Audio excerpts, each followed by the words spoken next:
আমাদের নেত্রী মমতা বন্দ্যোপাধ্যায় উনি মানুষকে ভালোবাসেন।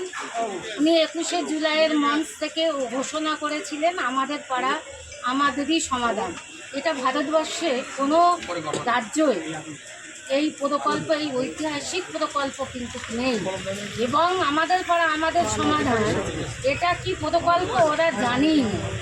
ওই জন্য আজকে বলতে চাই যে আমাদের পাড়া আমাদের সমাধান, যে আমাদের নেত্রী মমতা বন্দ্যোপাধ্যায় তিনি ঘোষণা করেছেন যে এই 80,000 বুথে 8,000 কোটি টাকা, প্রত্যেকটা বুথে 10 লক্ষ করে টাকা তিনি দিচ্ছেন।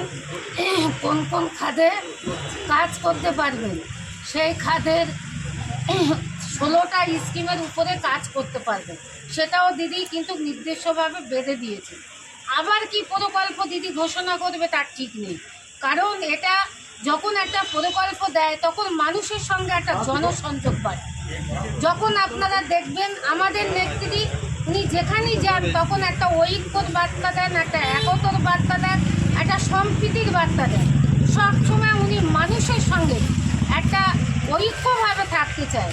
মানুষের সঙ্গে অ্যাডজাস্ট না থাকলে কোনো প্রকল্প করে আপনারা ভাবতে পারবেন 34 বছর যে জগদ্দল পাথরের মতো রাজ করেছিল, এই যে রাস্তা খারাপ হয়েছে আবার ফের মাল পড়ে গেছে, আপনারা এটা ভাবতে পারবেন না।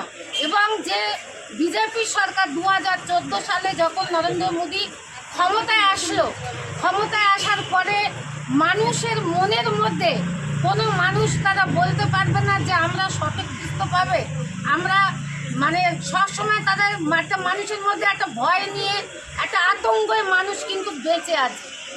কারণ কখনো নোটবন্দি, রাতারাত্রি নোটবন্দি, কখনো আধার কার্ড লিঙ্ক, কখনো সিএ থেকে সমস্ত কিছু, কখনো এমএলএর বাড়ি, কখনো